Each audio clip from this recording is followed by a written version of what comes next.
Hai guys, akan jirtu guyyaa kana namoonni isiniif qabadeetti dhufee akkamitti akka suuraa gosa garaagaraa iddoo tokkotti walitti fiduudhaan ediitii gochuu karaa itti dandeessan kan isinitti agarsiisu ta'a jechuudha. Amma akkuma agartan iskiriinii kanarratti suuraa gosa garaagaraa kana bakka tokkotti walitti fideen bareechee ediitii gochaatti jira jechaadha salphaamatti.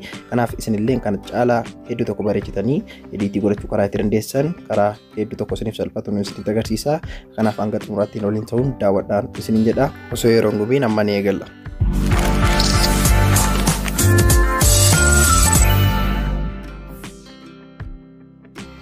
Egaan hordoftoota suuraa keessan haala ajaa'ibatiin haala hedduu tokko nama hawwatuun ediitii gochuu fakkeenyaaf background isaa geeddaruu dabalatammoo kalarii garaagaraa itti daddabaluu barreeffamoota garaagaraa itti babarreessuu fi akkasumas immoo wantoota hedduu itti daddabaluu yoo suuraa keessan irratti barbaadanii appilikeeshinii Piisaart Gooldii isaa kana buufachuu qabdu jechuudha. Kun appilikeeshinii Piisaart noormaalii osoo hin taane Gooldii jedhama. Gooldii isaa maal akka ta'e kunoo isinitti nan agarsiisa. Weebsaayitii kooraan isiniif kaa'eetii jira jechuudha. Weebsaayitii koo kunoo bakka kanarraatti argattu liinkii isaa description box jala isiniif kaa'ee waan jiruuf salphaatti daayirektii eessa isin fida. Kunoo weebsaayitii koo bakka kanarra isin fida jechuudha. Sanii booda daanraa akka dhuftaniin kun akkuma agartan Piisaart Gold isiniin jedha jechuudha. Isa original isaa qarshiin bitamuudha kuni tola daanraatti gadi buufachuu ni dandeessu. Kunoo haala kanaatiin dhumarra dhuftaniitu bakka kanarraatti kunoo Piisaart Gold Pro New Download jedhaati jira waan ta'eef ishee kana download yeroo isin tuqxanii kun akkuma agartan yeroo dhumaatii fi kana tuquu qofaadha. Daayirektii bilbila keessanitti ofii isaatiinitu gadi isiniif bu'aa jechuudha. Kun amma instaalii gochaatiin jira jechaadha. Gubbaa kanarraatti ilaaluu ni dandeessu. Kanaaf egaa haala kanaatiin salphaamatti bilbila keessanitti Piisaart Goldii isa oriijinaala isaa sirrii ta'e buufachuutiin ni dandeessu. Yeroo yerootti illee abdeetii wanta isiniif godhuu fi hedduu tokko isinitti tola jedhee abdii guddaan qaba. Kanaaf egaa amma ni eegalla jechuudha. Baay'ee tokko salphaadha steeppiin isaa. Appilikeeshiniin kun hojii gurguddaa hedduu isiniif hojjechuu ni danda'a. Garuu immoo kan guyyaadha kana isinitti agarsiisu akkamitti akka suuraa gosa garaagaraa bakka tokkotti walitti fiduudhaan ediitii gochuutii dandeessanidha waan ta'eef jalqabarra gaa wanti isin gootan ni bantu. Ergi bantanii booda haala kanaatiin isiniif baasa. Saniin booda bakka kanarra ni tuqxu jechuudha. Mallattoo pilaasii kana akka tuqxaniini kunoo haala kanaatiin isiniif baasa jechuudha.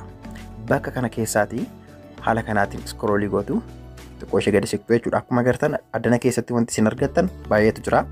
Sababni isaa hojii baay'ee gatiittiin hojjechuu dandeessaniifidha. Isin kan isin barbaadan kolleejis kan jettu ishee kanadha jechuudha. Kolleejis kan jettu ishee kana akka argattaniin kunoo diizaayinii hedduu isiniif fida jechuudha. Suuraa isin bilbila keessan irraa qabdan egzaampilii isaa yookiin fakkeenya isaa haala kanaatiin isiniif ka'a.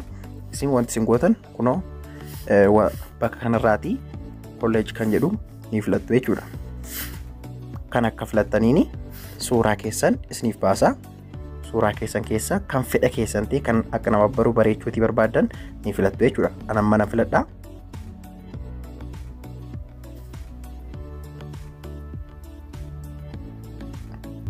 Suuraa amma barbaadan filachuu ni dandeessu. Amma suuraa 9 filadheetiin jira jechuudha. Jala kanarraa ilaaluutii ni dandeessu. Kanaaf gubbaa kanarraati nagaa waan ta'eef next kan jettu ishee kana nan tuqaa jechuudha. Akkuma agartanii haala kanaatiin naaf tarreesseeti jira jechuudha. Iddoo kanarraatti suuraa keessan akka kana godhee yoon isiniif fide wanti isin gootan jala kanarraatti diizaayinii hedduu jira jechaadha. Akkuma agartan diizaayinii mimmiidhagoo ta'an baay'eetu jira. Kana keessaa kan fedha keessanii ni filattu jechuudha. Hedduutu jira waan ta'eef. Kanaaf maalan godhaa? Suuraa naaftaa jedheeti suuraa duukaa kan naaftaa jedhee yaade diizaayinii bareedaa as keessaa ilaaluun nan filadha jechuudha. Fakkeenyaaf kanarra yoon kaa'e akka kanatti naaf jijjiira. Akkuma agartanii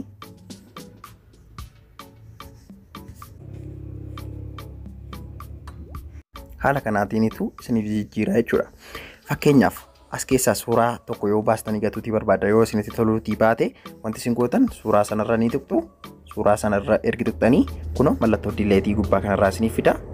Dileet gochuu ni dandeessu. Iddoo isaa suuraa kan biraa buusuu ni dandeessu yoo barbaadanii jechuudha.